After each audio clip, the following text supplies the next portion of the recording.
मिरज तालुक्यातील सोनी येथे कौटुंबिक वादातून वडील आणि मुलाने एकाच दिवशी विषारी औषध प्राशन करून आत्महत्या केल्याची हृदयद्रावक घटना शुक्रवारी सकाळी उघडकीस आली। या दुहेरी आत्महत्येमुळे संपूर्ण गावात शोककळा पसरली आहे। आत्महत्या केलेल्यांची नावे गणेश हिंदूराव कांबळे वय 45 आणि त्यांचा मुलगा इंद्रजित गणेश कांबळे वय 22 अशी आहेत। शुक्रवारी सकाळी गणेश कांबळे हे नेहमीप्रमाणे आपल्या शेतात गेले होते। त्यांच्याच द्राक्ष बागेवर फवारणीसाठी ठेवलेले विषारी औषध त्यांनी प्राशन करून आत्महत्या केली।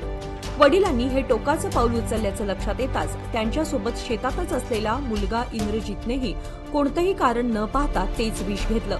या दोघांचाही काही वेळातच जागीच मृत्यू झाला। या घटनेचे मूळ कारण कौटुंबिक वादात दडलं आहे। इंद्रजितचा अवघ्या महिन्याभरापूर्वी म्हणजे 8 जून रोजी विवाह झाला होता, परंतु प्रत्यक्षदर्शींच्या आणि ग्रामस्थांच्या माहितीनुसार इंद्रजितला आपली पत्नी पसंत नव्हती। मला दुसऱ्या मुलीसोबत लग्न करायचं आहे असं म्हणत तो सतत घरात वाद घालत होता। गेल्या महिन्याभरापासून घरातील वातावरण तापलेलं होतं। या वादामुळे लग्नानंतरच्या कोणत्याही धार्मिक वा पारंपरिक विधी उदाहरणार्थ सत्यनारायण पूजा, स्वागत समारंभ आदी पार पडले नव्हते।